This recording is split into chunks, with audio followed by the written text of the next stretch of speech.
예, 반갑습니다.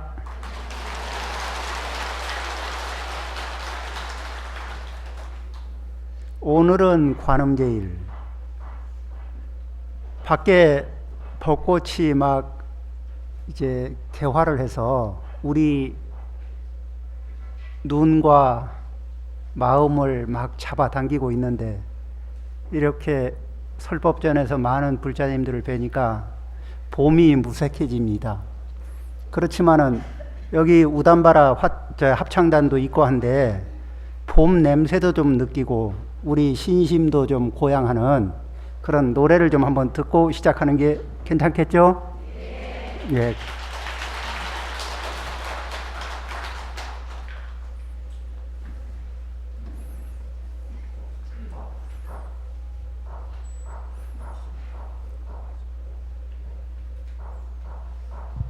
오늘 음성 공양곡은 나유타라고 하는 찬불가와 봄이 오는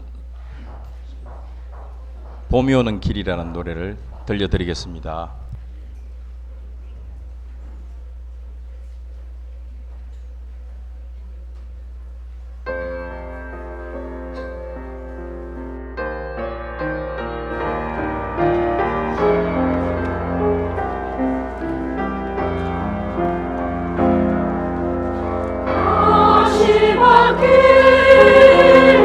인생길에 지쳐서 쓰러지면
우담바라 합창단이 우리 불자님들에게 저 고운 노래소리를 들려주기 위해서 준비를 하는 시간이 우리 눈에 안 보이는 많은 시간이 있습니다.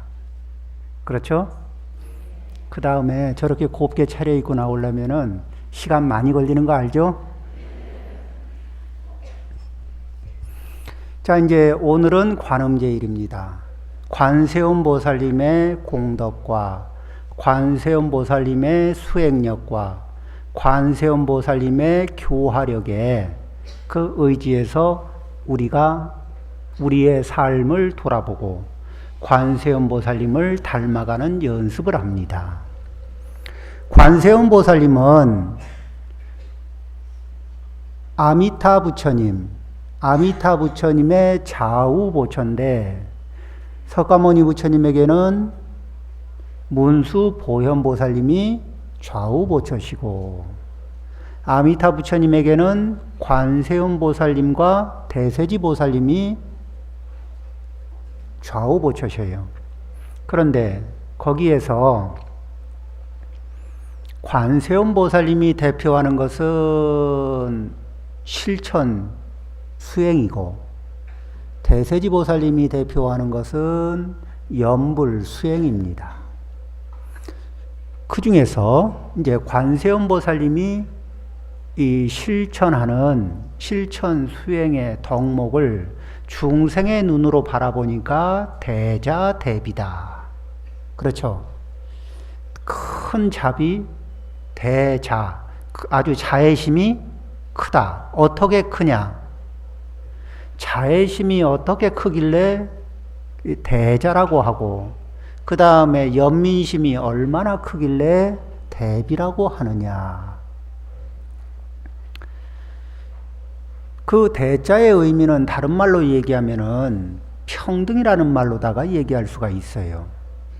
자, 그러면은 평등이 왜 대가 되느냐, 크다는 말이 되느냐 하면은 우리가 부모님이라면은 누구나 살아가면서 자식들이 둘 이상이 되면은 자식들이 있으면 자식들을 향해서 자애심을 씁니다.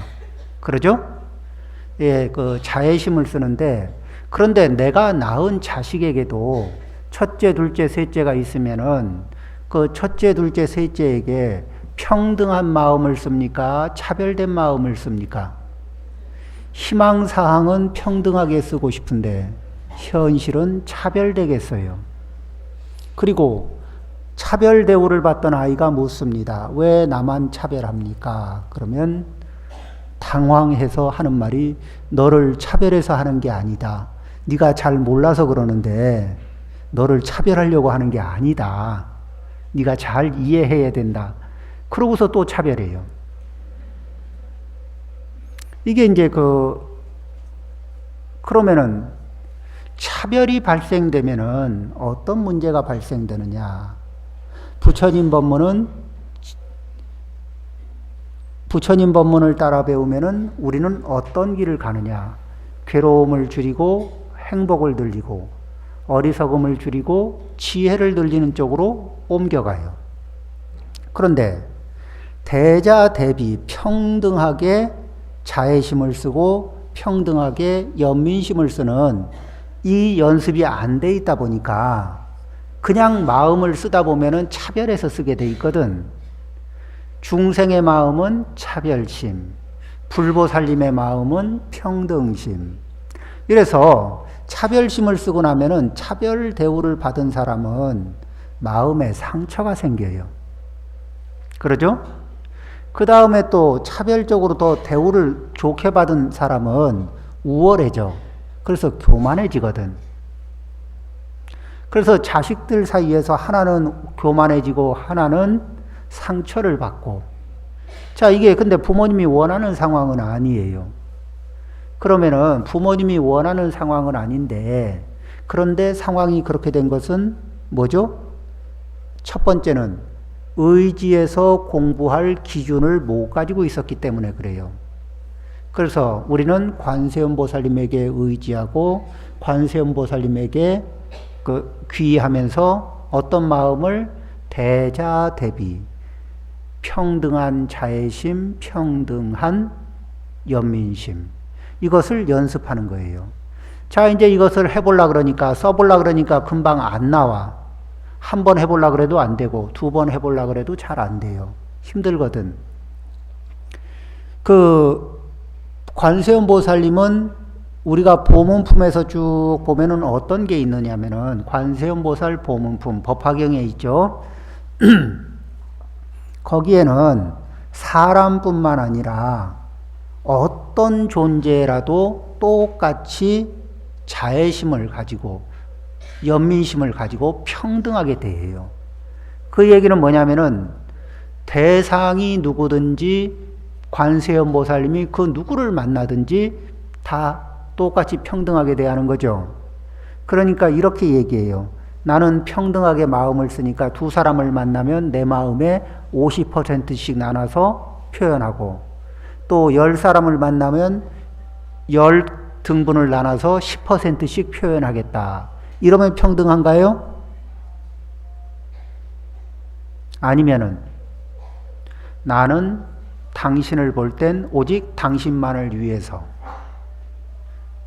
또 첫째를 볼 때는 오직 첫째만을, 둘째를 볼 때는 오직 둘째만을, 셋째를 볼 때는 오직 셋째만을, 남편을 볼 때는 오직 남편만을, 아내를 볼 때는 오직 아내만을, 이렇게 온 진실한 힘과 진실한 마음과 정성스러운 마음, 배려하는 마음, 존중하는 마음, 사랑하는 마음을 담아서 집중할 때, 그리고 성의를 보일 때, 행동할 때, 이럴 때 어떻게 돼요? 매번 그렇게 할 때, 그럴 때, 눈이 마주칠 때마다. 그렇죠? 이렇게 하면 평등하게 됩니까? 그리고 또 우리가 그렇게 가까운 데서 연습하고, 그 다음엔 친구 사이에, 이웃 사이에, 그 다음엔 예쁜 사람 사이에, 그 다음에는 평범한 관계 속에서, 그 다음엔 미운 사람한테도. 그렇죠. 미운 사람까지 해낼 수 있으면은 그때는 이제 거의 경지가 불보살님의 칭찬을 받을 수 있는 경지로 올라가는 겁니다. 자, 이제 이렇게 연습을 하는데, 연습을 하려니까 해보고서 우리는 보통 결심을 딱 하고 해보는데 효과가 안 나니까 그만둬요. 현대인들은 고질병이 무엇이냐? 영양은 좋아졌는데 우리나라를 기준으로 얘기하면 운동량이 부족해요. 그렇죠? 그래서 이제 운동이 부족해가지고 걱정들을 하면서도 몸이 좋아지게 하기 위해서 음식으로 또 보충을 하고 약으로 보충하고 이러는데, 자, 이제 결심을 했습니다. 운동량을 보충하기 위해서 내가 그래도 불자인데 절에 가서 절을 좀 해서 이 예경심도 이렇게 신심도 좀 올리고 건강도 좀 얻어야 되겠다. 그래서 이제 와서 절을 하는데 얼마를 하면은 건강해지느냐 하니까 하루에 1000배씩 하면은 건강해진다. 이 말을 듣고 1000배 좋지. 그래서 이제 1000배를 첫날 해보면 어떻게 되느냐? 1000배를 다 하기도 전에 내가 이 뭐 하는 짓인지 모르겠다는 생각이 들어요. 너무너무 힘들고 너무너무 고통스러워요. 그래서 뭐 하는 짓인지 모르겠어요. 안 하고 싶어요. 다음날 되면은 1000배를 다 했던 700배에서 멈췄던 500배에서 멈췄던 멈춘 자리에서 다음날 아침이 되면은 온 몸의 근육통 때문에 정신이 하나도 없어요. 걷는 것도 힘들고 더 하고 싶지가 않아요. 속았다는 생각도 들고. 그런데 이렇게 시작을 해보죠. 해보니까 내 체력상으로 절을 해보니까 한 20번 정도 하면은 할 것 같아. 20번이야 뭐 어지간한 사람은 다 하니까. 그래서 천천히 20번 정도 해요. 그리고서 조금 힘드네 이러고는 이제 거기서 멈춰요. 그렇게 이제 그리고 매일 20번씩. 그렇게 한 열흘쯤 지나면은 실력이 한 40번쯤 할 실력이 나와요. 그렇죠? 그래서 또 한 열흘쯤 하면은 또 20번쯤 늘릴 수 있는 60번 정도 할 수 있는 실력이 나오거든. 이게 그 정도 금방 돼요. 그리고 한 60번쯤 하고 나면은 그 다음엔 100번 정도를 해도 이렇게 무리가 없는 실력이 나오거든. 그럼 벌써 한 30일, 40일 사이에 108배가 힘들지 않고 무난하게 할 수 있는 실력이 돼요. 그리고 108배를 한 달 정도 꾸준하게 하고 나면은 200배, 300배 하는 게 그렇게 어렵지가 않아요. 그리고 이제 300배를 한 달, 두 달, 세 달에서 300배가 편안하잖아요. 이쯤 되면은 아무 때나 1000배가 아니라 3000배를 해도 할 수 있는 체력과 인내력, 그리고 그렇게 고통스럽지도 않고, 그러면서 차츰차츰 우리는 신심도 고양하고 또 체력도 건강도 얻어가는 거예요. 그런데 이렇게 하듯이 우리가 자애심을, 평소에 자애심을 이게 잘 평등하게 쓰는 연습을 안 했다가, 그러다가 어느 날 써보려고 그러면은 절을 안 하다가 절을 하려고 하는 거하고 같아요. 그러니까 사실은 누구라도 자비심을 잘 쓰고 싶죠. 내가 좋아하는 사람, 내가 소중히 여기는 사람한테 왜 자비심을 안 쓰고 싶어요? 그런데 쓰려고 하다 보면은 장애가 발생돼요. 그러죠? 왜냐면은 쓰려고 했는데 그 사람의 괘씸한 모습이 보였든지, 쓰려고 했는데 이런 거 우리 늘 겪잖아요. 거기에서 사람마다 어떤 장애가 생기나 이 장애를 어떻게 넘어갈 것인가, 어떻게 연습할 것인가. 목표는, 방법은 뭐예요? 목표는 평등하게 하는 거. 그리고 어떻게? 오직 당신뿐. 이 마음으로 해낼 수 있는 연습을 합니다. 이 능엄경에 보면은 관세음보살님이 수행하는 수행법 중에서 대자 대비를 끌어올린 수행법이 있는데, 그게 무엇이냐 하면은 반문 문자성이거든. 뭐냐면은 듣는 능력을 돌이켜서 무엇을 듣냐면 자성의 소리를 들어요. 그러면 자성의 소리가, 자성 속에 있는 그 자성의 소리가 어떤 내용으로 나오느냐. 자성의 소리는 진실한 에너지가 소리로 들려요. 그 다음에 정성스러운 에너지가 소리로 들립니다. 청정한 에너지가 소리로 들려요. 평등한 에너지가 소리로 들려요. 자비스러운 에너지가 소리로 들리고 지혜로운 에너지가 소리로 들려요.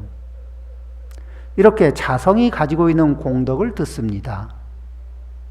자, 그런데 우리는 이렇게, 그러면은 이제 매일 이렇게 돌이켜보는 거예요. 연습을 하는데 그냥 연습을 하는 게 아니라, 나는 지금 진실을 해보려고 하니까 장애가 생겨서 나는 100% 순도로 진실하고 싶지만은 현재는 몇 퍼센트?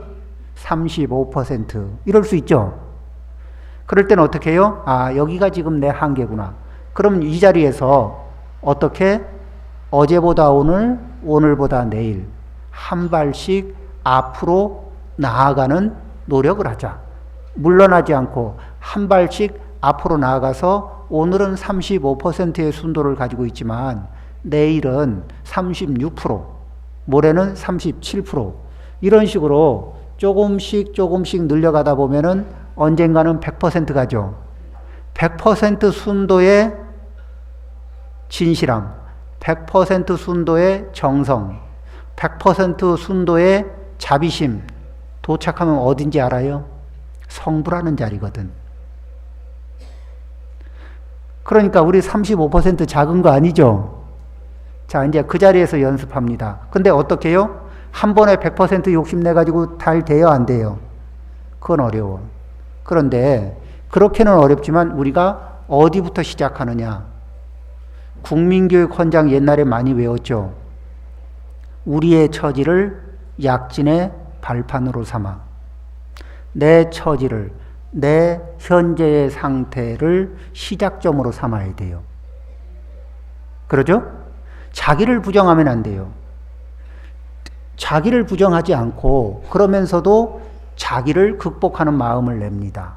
이 자리를 뭐라 그래요? 정진하는 사람이다. 자기의 현재 상태에서 정진이란 정밀하게 한 발 한 발 진보해서 나아가는 것. 그러니까 지금의 상태에서 조금 더 정성스럽기 위해서 노력하고, 조금 더 진실하기 위해서 노력하고, 조금 더 평등하기 위해서 노력하고, 조금 더 청정하기 위해서 노력합니다. 이건 할 수 있죠. 근데 이렇게 해가면은 무엇이 좋으냐? 자, 이제 우리가 늘상 현대인에 살아가면서 또 이 고질적인 마음병 중에 하나가 뭐냐면은 애정결핍증입니다. 우리가 음식을 먹고 몸이 써야 할 영양소에 비해서, 영양에 비해서 영양이 딸리면은 영양실조라 그러죠. 그런데 우리의 마음을 평온하고 따뜻하고 흡족하게 만들어주기 위해선 우리가 살아가면서 애정이라는 게 필요해요. 그러죠? 그런데 몸이 영양실조에 걸리는 현상과 비슷하게 우리는 애정실조증이 좀 걸려 있거든. 왜? 받고 싶은 만큼의 애정을 충분하게 못 받는 거예요. 자, 그러면은 마음이 좀 괴로워요, 안 괴로워요? 좀 마음이 쓸쓸합니까, 안 합니까? 자, 이제 그런데 그 대상이 누구냐 하면은 남편은 부인과 자식한테 인정도 받고 존중도 받고 싶거든. 사랑도 받고 싶고. 아내도 마찬가지입니다. 남편한테, 자식한테 또는 친족한테 그런 거를 받고 싶어요.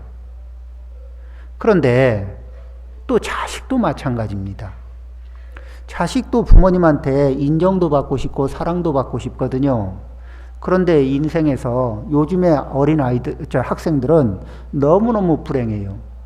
좋은 성적표에 좋은 점수를 갖다 드리기 전까지는 이게 인정받기도 힘들고 사랑받기도 힘들고 쉽지 않은 인생을 살고 있어요. 그러죠?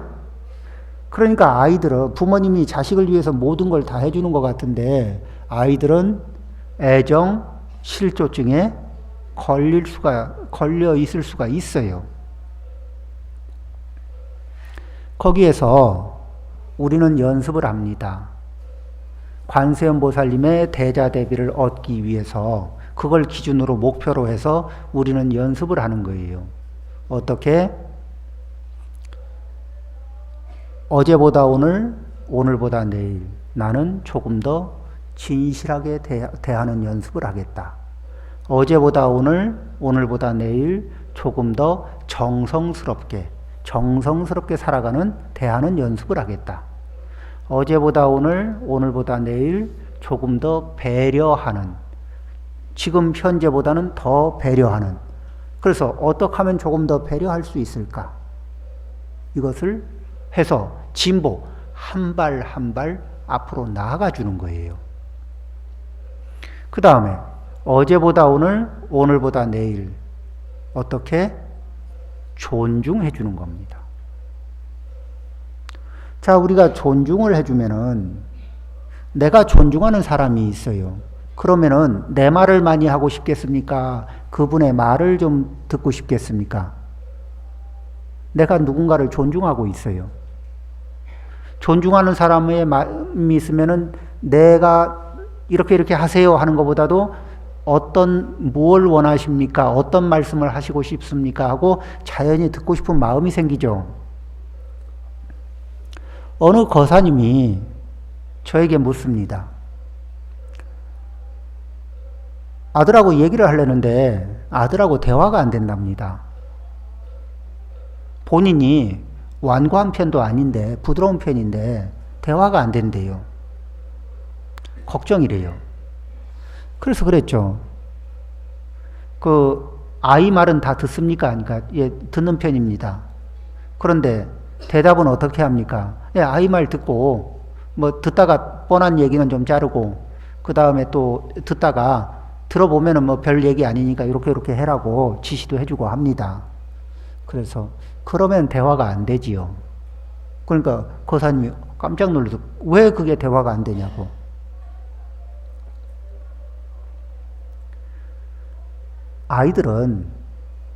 아이들은 누구라도 마찬가지입니다. 우리가 살아가면서 내가 이야기할 때 그거는 이거고 저거고 이렇게 그 당신 말을 내가 다 안 들어봐도 뻔히 알아요. 이렇게 말하는 것들이 있거든요. 제일 많이 하는 게 누구냐면 부부 사이예요. 내가 안 들어봐도 뻔히 다 안다고. 근데 그 소리를 내가 할 때는 당연한데 상대방이 하면은 속상해요. 실제 경험이 그렇지 않은가요? 알긴 뭘 알아요. 왜 모른다고 하냐면은 내용은 이해하는데 입장을 이해 안 해준 거예요. 그러니까 메시지는 무슨 일이 있었고 어떤 일이 생겼다는 것까지는 알겠는데 입장을 이해를 안 한 상태에서 듣고 있기 때문에. 그러니까 아버지가 아들의 얘기를 듣는데 사실만 듣고 아들의 입장은 빼놓고 들은 거예요. 그런 측면에서는 어머니들이 이 자식들하고 대화가 좀 낫습니다. 어머니들은 그래도 자식들의 입장을 좀 고려해서 듣는 연습을 하거든요. 그래서 자식들에 대해서 좀 알아보려고 그러면 거사님들은 이 집안에서 보살님들의 통역을 받아야 돼요. 그 입장에 대한 통역을 좀 받아야 돼요. 내가 다 보고 다 아는데 그렇지가 않아요. 이렇게 배려, 상대 입장에 대해서 이해를 하고 그 부분에서 존중을 해주는 마음이 있으면은 마음이 열립니다.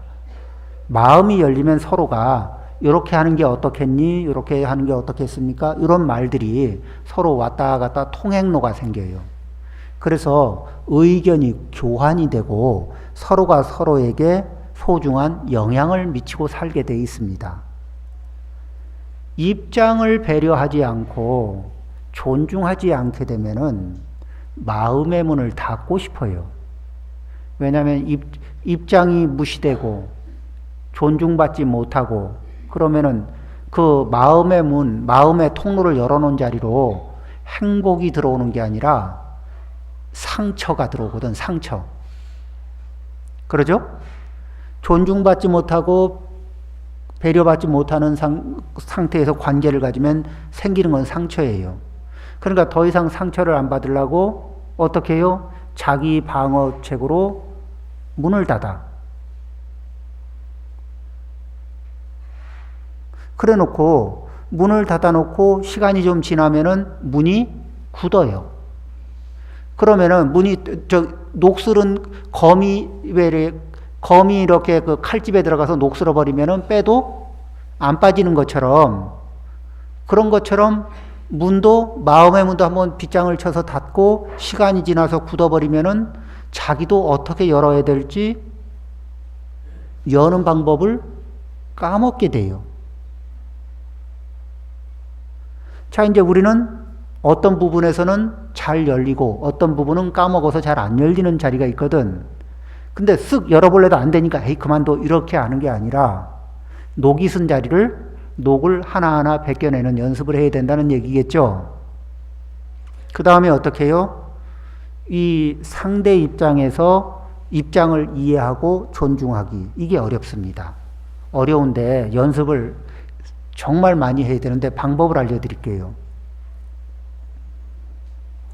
이 부처님 법문 중에 모든 거는 무엇을 극복해야 되냐면은 교만심을 극복해야 이게 소리가 들리거든. 상대를 존중하는 것도 내 교만심을 극복 못하면 안 돼요. 그런데 우리는 태어나면서부터 이 교만심을 가지고 태어났다고 부처님이 말씀하셨어요. 이게 뭐냐? 구생번뇌. 태어날 때 함께 가지고 온 번뇌. 그러면은 내가 일부러 만든 것도 아니고 다겁생내에 가지고 다니는 번뇌인데 이거는 우리가 정신줄 놓고 알아차리지 않는 사이에 작동해요. 그러면 어떻게 또 효과가 나타나느냐? 상대를 졸로 봐요. 상대를 얕잡아 본다고. 그리고 상대를 얕잡아 보면 자기를 이렇게 높여서 봐요. 근데 자기도 모르게 상대를 얕잡아 보고 자기는 높여서 봐요. 그러니까 그런 입장에서 서 있게 돼 있거든. 이 교만심이 자기도 모르게. 그러니까 그런 상태에서 바라보면은 얕잡아 보이는 사람이 하는 얘기는 잘 들려요, 안 들려요?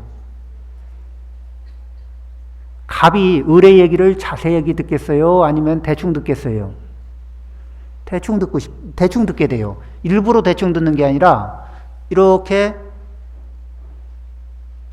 이게 좀 내가 더 우등한 것 같고 더 가치 있는 것 같고 상대가 더 열등한 것 같거든. 가치가 적은 것 같거든.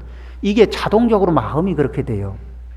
그러니까 어떨 때는 그래요. 들어주면서 내가 들어주는 거지. 인심 써서 들어주는 것처럼 하거든. 자, 이제 다시 정리합니다. 뭐냐면은 그래서 이렇게 교만심이 있는데 자기가 도저히 알아차릴 수 없는 교만심. 그래서 그걸 수치로 계산을 해봤어요. 나는 아주 양심적으로 평등해요. 이렇게 나는 아주 양심적으로 생각해도 아주 평등하게 행동하는 사람입니다. 이렇게 양심적으로 행동할 때 이 오차가 얼마쯤 나냐 하니까 2.4배가 나요. 그러니까 2.4배의 그 오차인데 거기에 탐심이 들어가거나 진해심, 성내는 마음이 들어가면은 확 벌어져요. 그러니까 상대를 뭐예요? 크게 나는 무시한다는 생각이 없었는데 실제 행동은 무시하면서 보는 거예요. 무시하면서 보고 무시하면서 행동하는 거예요. 나도 모르게. 이게 굉장히, 그래서 그건 내가 그렇게 했는지는 잘 모르겠는데 내가 같이 사는 사람들 중에 내가 자주 만나는 사람들 중에 보면은 택도 없이 교만할 때 있죠. 그런 분들 그런 행동 하시는 분들 경험한 적 있죠? 예, 택도 없이 교만한 행동할 때, 그죠? 말을 할 때도 그렇고 행동할 때도 그렇고. 근데 그분은 자기 딴에는 양심적인 거예요. 이게 교만심의 에너지가, 그 번뇌가 속에서 작동하면은 자기는 양심적이라고 생각하는데 그렇게 돼요. 그래서 우리는 연습합니다. 어떻게? 자, 우리 꼭 필요한, 인생에서 꼭 필요하고 대자대비, 평등한 자애심, 평등한 연민심, 이런 것을 쓸 수 있는 자세로 가기 위해서 우리는 무엇을 하느냐? 하심이라는 것이 뭐예요? 자기를 교만하게 가졌던 자리를 낮추는 겁니다. 이게 자기를 괜히 깎아내리는 게 아니고 원래 자기를 원래 그렇게 높지가 않은데 교만심이란 번뇌 때문에 자기가 이렇게 굉장히 눈높이가 높아진 거거든. 콧대가 높아지고 그 자리를 정상으로 잡아 돌리는 노력이 하심입니다. 그런데 자기를 이렇게 아래로 내리려니까 너무너무 힘들어. 그렇죠? 그래서 이거 내리는 것보다 좀 쉬운 방법이 있어요. 뭐냐? 존중하는 겁니다. 내가 할 수 있는 한 최대로 존중하는 연습을 하는 거예요. 내가 할 수 있는 한 최대로 예경하는 마음으로 합니다. 어떻게? 예의를 차릴 수 있는 순간이 오면 예의를 차리고, 예의를 차리기에 예의로서 이게 몸이나 말로서 표현할 수 없는 상태라도 어떻게 해요? 마음으로는 항상 공경하는 마음을 갖습니다. 이걸 연습하는 거예요. 항상 상대를 공경하는 연습을 계속 하다 보면은 저절로 공경하는 사람에겐 진실해지고, 공경하는 사람에겐 정성이 조금 더 들어가고, 공경하는 사람에게는 배려할 수 있는 마음이 생기고, 공경하는 사람에게는 존중하는 행동을 할 수가 있고, 공경하는 사람에게는 사랑하는 마음을 쓸 수가 있습니다. 그런가요? 안 그런가요? 어떻게 우리 불자님들 연습을 좀 해보시겠습니까? 안 하시겠습니까? 지금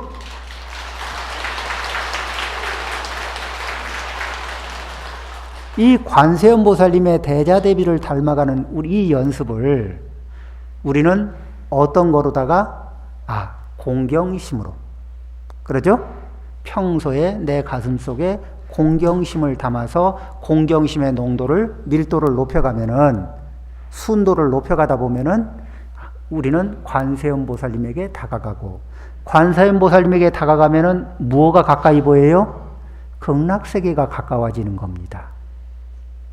자, 우리 불자님들 이 관음제일날 우리 부처님의 법문 속에서 모두가 행복하고 건강하시기를 바라옵니다.